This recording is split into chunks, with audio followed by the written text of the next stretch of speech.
Welcome back, everybody.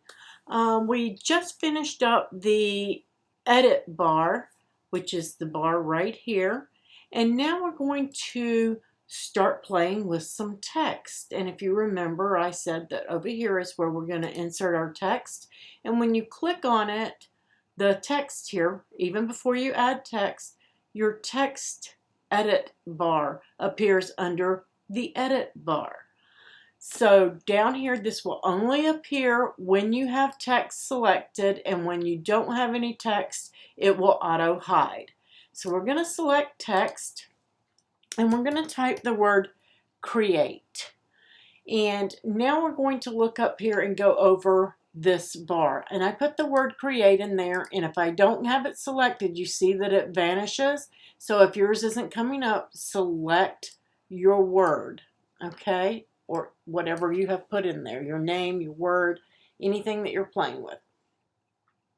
The first thing that we can do with that, and you notice that all of your edit tools are available, so you can change your line type for cut, draw, score, engrave. All of these tools that are highlighted or not grayed out, notice these are gray. These won't work because there's nothing to align or arrange. It's the only layer that we have for now. And so any of these line types can be applied. So if you want it to write the word create, you can switch it to draw. And you notice that it's going to follow the cut lines. Okay? There is a writing style. These styles show up for the font that you're working with. If you don't have bold in there, or it doesn't bold up, or something doesn't work, then that means it's not available on that font. If you want that single line font rather than that draw look that you have here where it follows the cut line, it has to have a writing style. So when you select writing, it will go to that single line and write it in that manner. Again, the font must be a single line font. All right, and speaking of fonts, we're going to go here and we're going to select our font so that we can change it. And when you click that, it's going to default to all fonts. This includes all the fonts in Design Space, and you'll see the little downloads. Unless you plan to work offline, you do not need to download it. When you click down, if you plan on working offline and you know that you're going to be camping somewhere, you're not going to have internet, you're going to be logged in when you leave so that you can access it, then you can go in beforehand and download these fonts, and they will be available to you offline. And you'll see that little icon when they're installed on your device for offline use. Okay? Your system fonts, it is not going to allow you to do that with, because they are on your system, meaning your device. I'm on my Mac, so these fonts are on my Mac and only on my Mac, unless I have installed them on my iPad or my iPhone. You have to install fonts to each device. And I will do a video on uploading fonts. As a matter of fact, I already have a couple on uploading fonts so that you can see how to do those. Because you're not actually uploading them to Design Space, you're installing them on your system, and then they will appear in your system fonts in Design Space. Meaning right now it's all of my Cricut fonts and all of my system fonts are here, so I can scroll through and I can look. If I know that the font I want to use is on my computer and not Cricut, I can click System, and it's going to show me all the fonts that are on my system. Okay? And I can select those fonts and use them. They are not installed into Design Space, but they are there. Now, when you install a font, you will go and download it. You will open it up, that file, and you will click Install. It will install on your system. Design Space really needs to be closed when you do that, because if you don't, when you come in here and you try to find the font, it's not going to be here. And that's because you have to close Design Space, let it open back up and refresh, and learn that you've got a new system font, and then it will be there. So if you've installed one and it's not showing up, close out, come back, it will be there. Next, you have just your Cricut fonts. So if you know you want to use just a Cricut font, select Cricut, and then you can scroll through all of the Cricut fonts.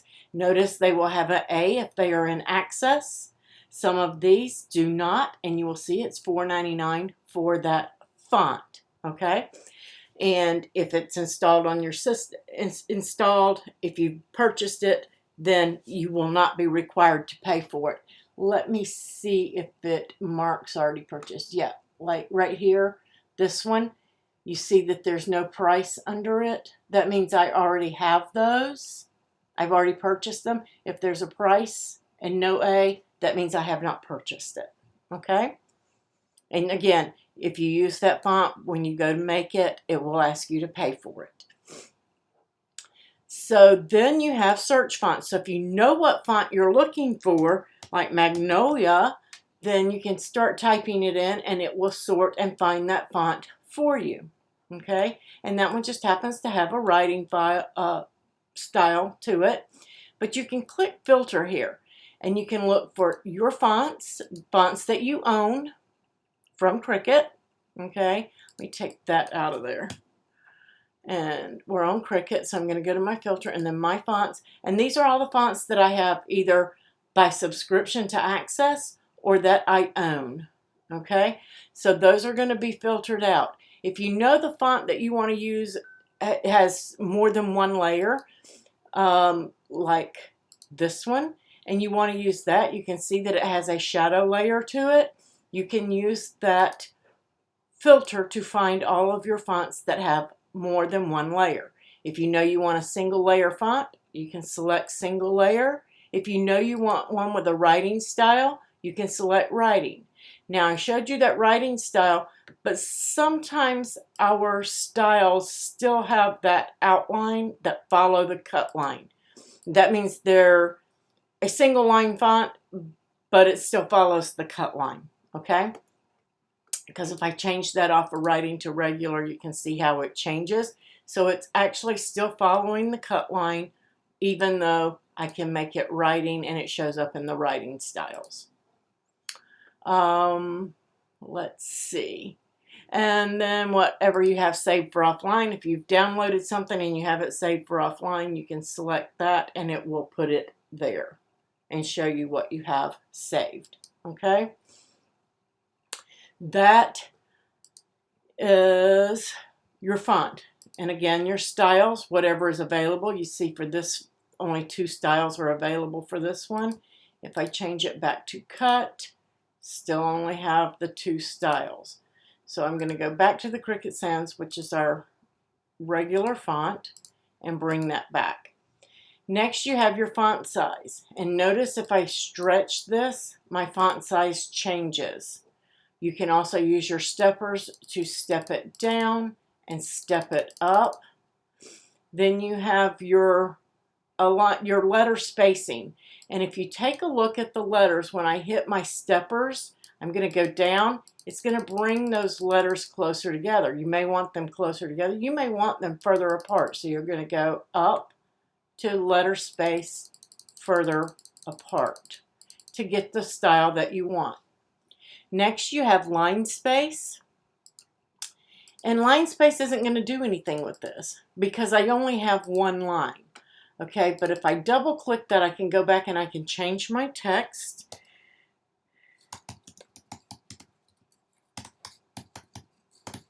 And if I type in several lines of text, then I have an option with line space. And now I can increase or decrease the amount of space between the lines to make that look a little more cohesive to what I want. Then if I want to align it, I can align it all left like it is now. I can align it to the right, or I can align it center. Okay? And you can see right here how close that is to that G. That would be a good case for why you want to line space up and give that a little bit of space right there. Next, you have your curve tool, and notice that it grayed out. It grayed out because you can only curve single lines of text. Okay? So if I want to curve that, I can ungroup to lines, okay? And notice right here in advanced, ungroup to letters, ungroup to lines, and then ungroup to layers is grayed out. And it's grayed out because I don't have a font with a layer. If I change this to a font that has a multi-layer, I'm going to clear my filters, a multi-layer, then my ungroup to layers will become available. And that way it all stays together, but my layer is together as well. Okay, that's what that does. I'm just going to undo those so I can get back. All right, and then if I want to ungroup to lines, then I can ungroup to lines, and notice my layer is moving with it. Again, I can ungroup to layers just on that one because then I can still move everything together. What happens if I ungroup to letters? Now I can move those letters, and then I have to come over here to the layers panel to ungroup that single letter.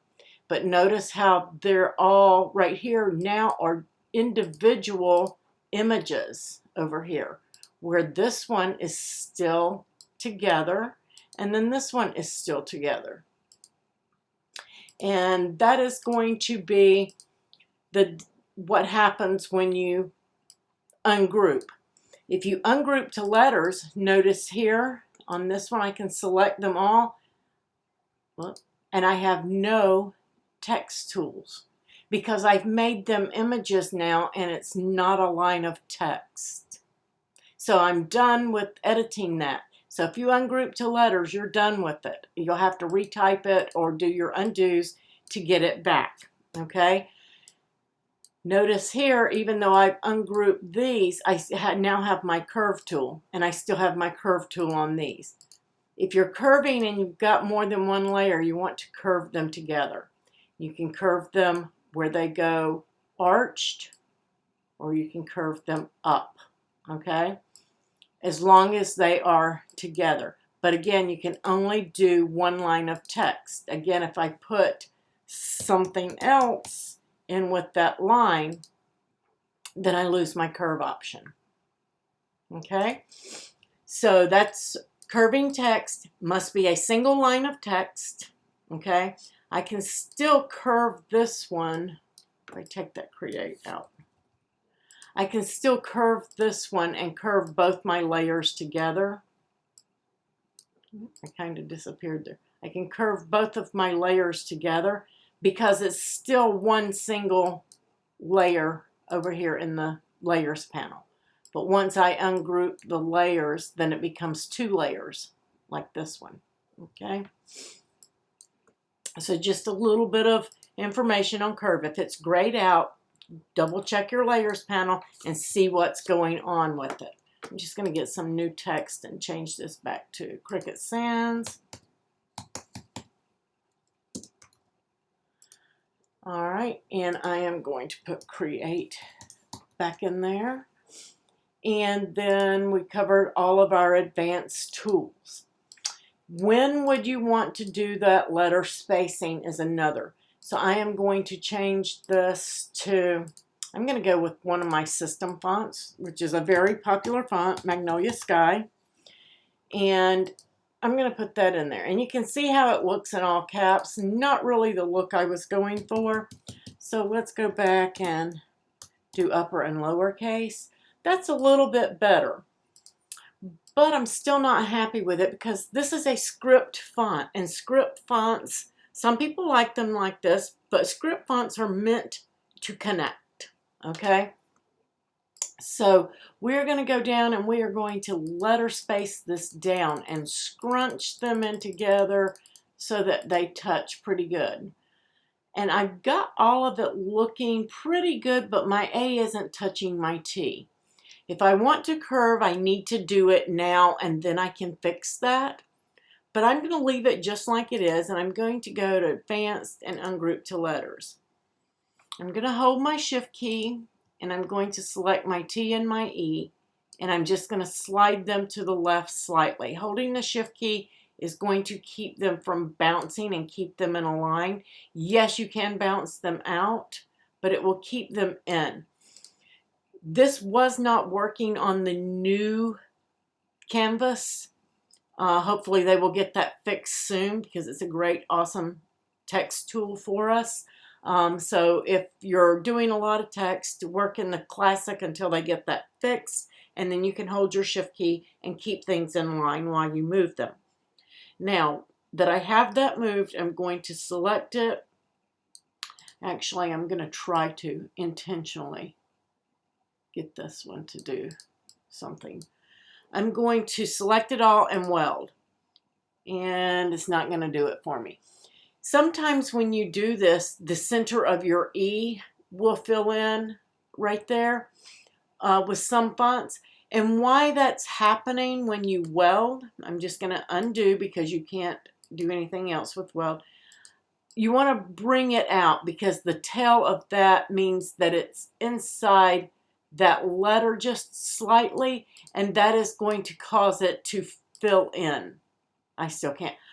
I don't know how a lot of people get it to do that. It doesn't do it for me. It used to all the time with the old design space, but now mine doesn't do it much. But if it fills in and it makes it solid on the center, well, if I can get it to undo. There we go. Then you're just going to need to back that letter off just a little bit, then select it and weld, and it won't fill in. Now, and it may be because I ungrouped it.